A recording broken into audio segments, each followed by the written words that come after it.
Congratulations, Neil. 3 words on that video: grow, adapt, evolve. I can't think of anything that more aptly describes the 21st century Western Kentucky University.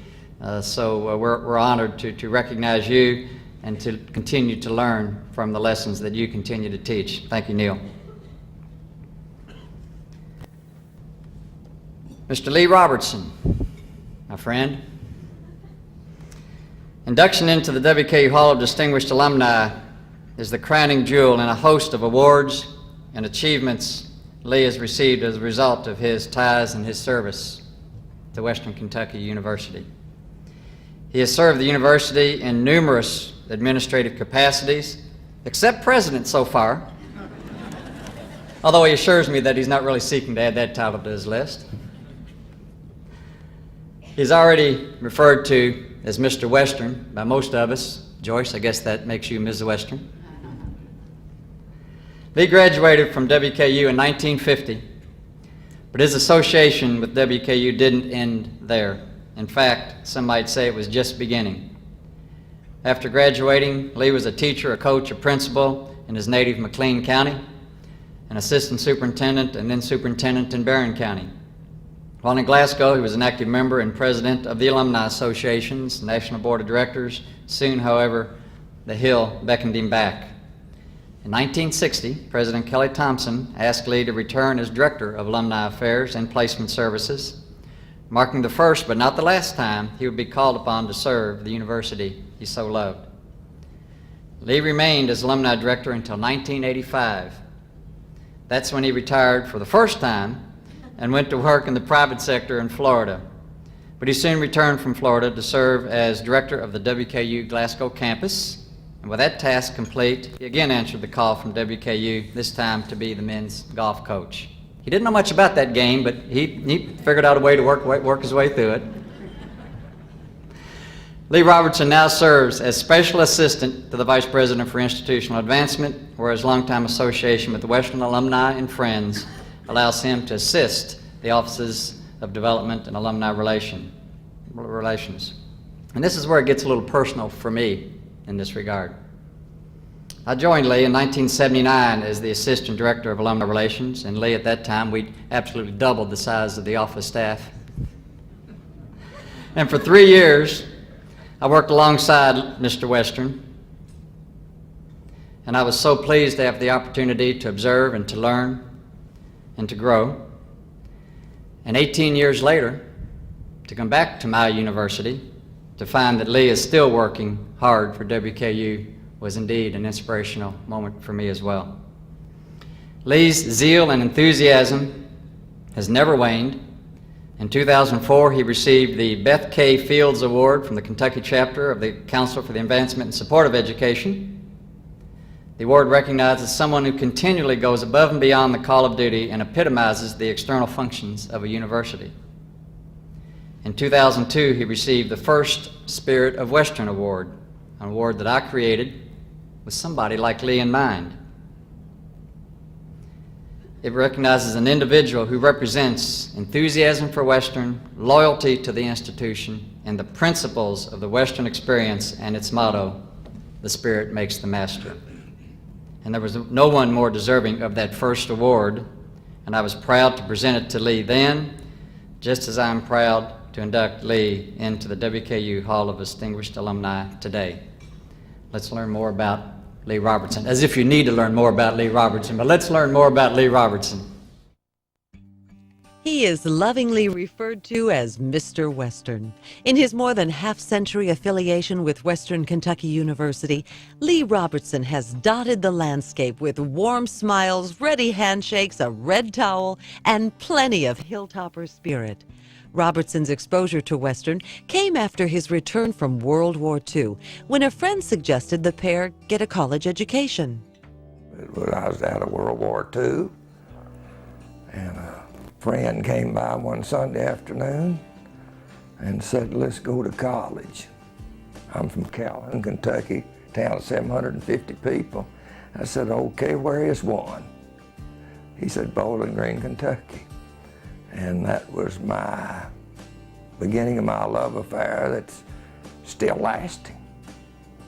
the summer after I started to college in Bowling Green, there's some people in Morgantown and they all these little towns then, they had baseball teams and baseball leagues, and they all were hurting for pitchers, so they needed pitchers, and the pitcher would get paid a little bit. So somebody from Morgantown saw me and said they'd give me $25 a game. That's a whole lot of money for me, so I said I'll try. And our first game that I pitched for Morgantown on that Sunday was against a Bowling Green team called the Bowling Green Barons. And I had at Diddle, at the Western baseball field, Mr. Diddle was there, and I was very successful that day, both hitting and pitching. And he asked me then, said, well, why don't you come out for baseball? So I think that was really the beginning of my long tenure and love affair with Western. But I started out early knowing Ed Diddle and what he thought about the university and his spirit and his psychological warfare that he'd declare on you and make you better than you were. Coach Diddle's lessons did not go unnoticed. The young Robertson was taking notes and developing a winning philosophy of his own. He graduated with a major in health and physical education in 1950, married the love of his life, Joyce Bennett, in 1953, and went on to complete his master's degree in educational administration in 1957. While serving as superintendent of the Barron County Schools, Robertson remained active in Western's Alumni Association, both locally and nationally. In 1960, then President Kelly Thompson came a-callin', and Robertson was back at Western as Director of Alumni Affairs and Placement Services. Well, what I always enjoyed about Lee was he approached a 18 or 19-year-old student or a 90-year-old alumnus in exactly the same manner. Genuineness and warmth and openness and spirit and enthusiasm and the ability to communicate and listen, and it didn't matter what your age or what your station in life might be. Lee's as comfortable with a corporate CEO as he is with anyone else just getting started in their career. Lee truly, he is Western Kentucky University, and I can't tell you how many times I've been into an alum's home, and maybe they haven't had that relationship with Western in several years. And you mentioned the name Lee Robertson, and the entire attitude changes. Lee brings a warmth. He truly has a connection with every single person he comes in contact with. And I think that Western is truly fortunate that he decided to step foot on this campus 60 years ago and call it his home. Robertson continues to serve the university as a special assistant to the Vice President for Institutional Advancement. In his tenure with Western, Lee Robertson has touched countless lives, among them Glenda and Gordon Ford. Mrs. Ford remembers her late husband's fondness for Robertson and their shared passion for golf. I cannot think of another person that is more deserving than me. Gordon, if he were here, would be here today. And I know basically is here in spirit with us. He admired Lee, he respected Lee, and he was so grateful for his friendship. And you can say that Lee, with his sincerity and compassion, was a real true friend to Gordon. Lee Robertson has been a true friend to many and a devoted friend to Western Kentucky University. 2005 Hall of Distinguished Alumni inductee, Lee Robertson. People who need people are the luckiest people in the world.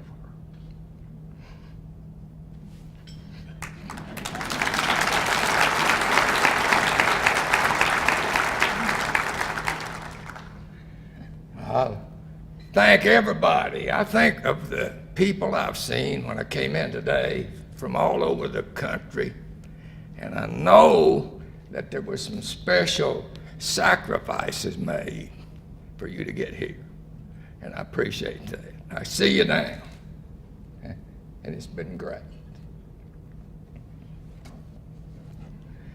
Old Gary Ransdale, as he said, he's been my friend, and Julie. And it's just been fun to be with them. They're great people.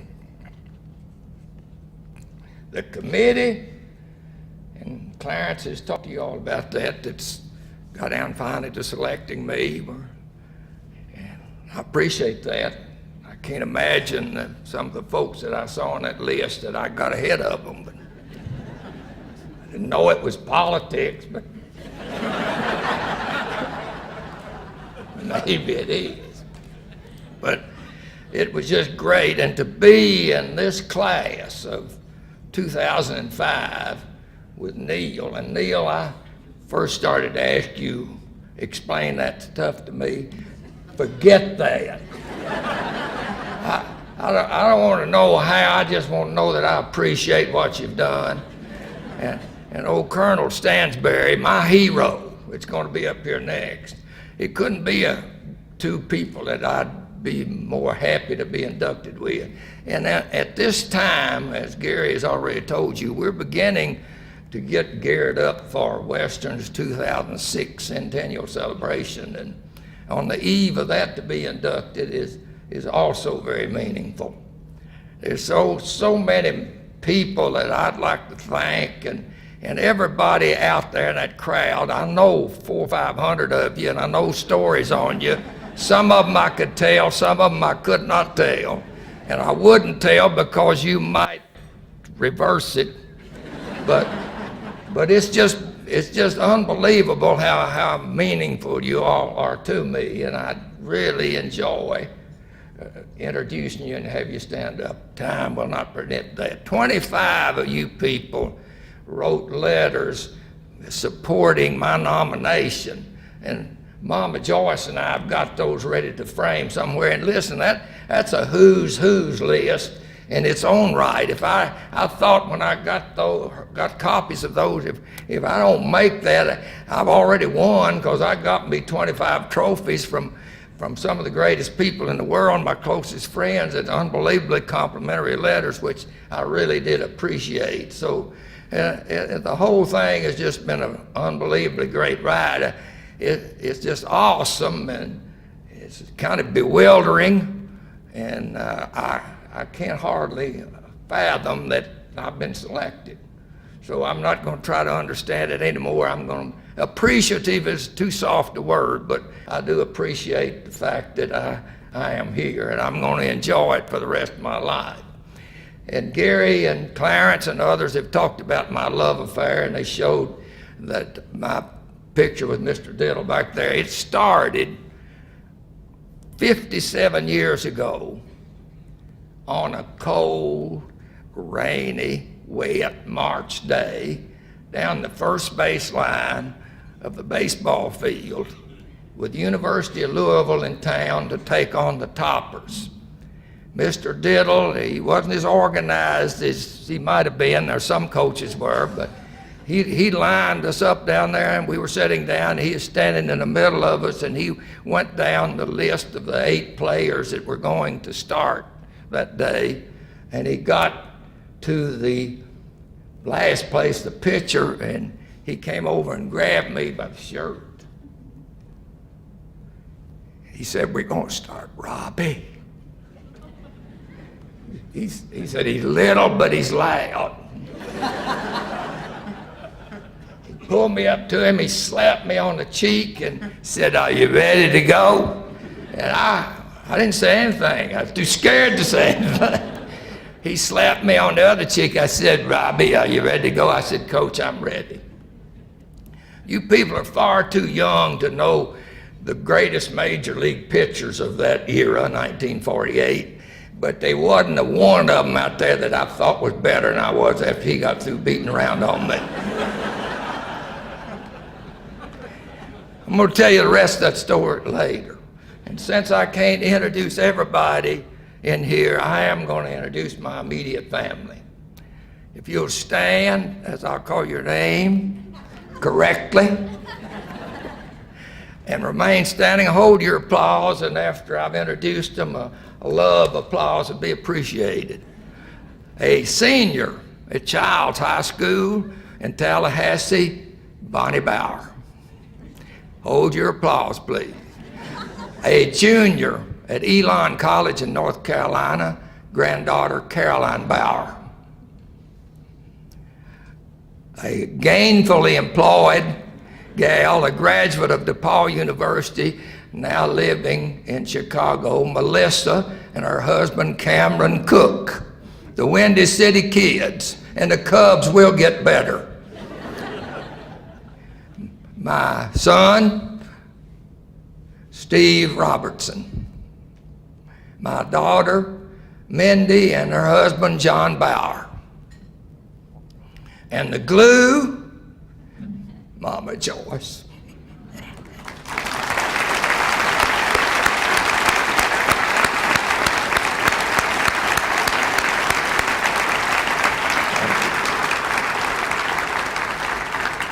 There's two tables of family. I'd like to introduce all of them, but there's 18 on Mama Joyce's side, and my side is here. And we started counting last night. If they could all gotten here, it'd been 45 of them. But there are 18 here. There's one in there, I guess, that I could single out and call his brother Sam.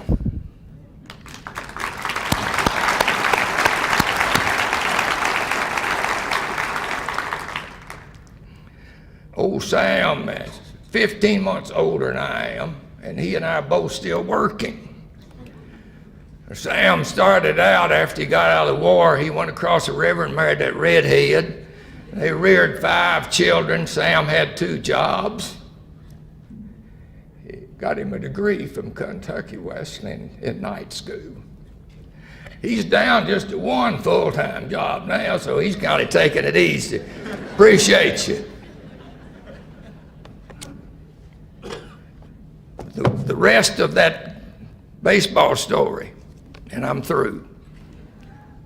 In the 3rd inning, I slipped on that mound, and the old blown out left knee buckled on me, and I couldn't get up. Mr. Diddle came out, picked me up in his arms, and carried me off, and until this day, nobody has known what he said to me. You all will be the first.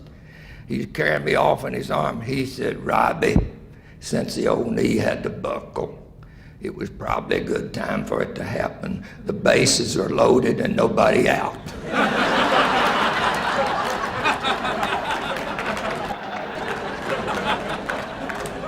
There's no better time to be at Western than the present. There's so much going on. There's so many exciting things going on. Western is emerging as one of the best comprehensive universities in the world. I'm going to stay around. I'm going to get me a seat, a vantage point somewhere.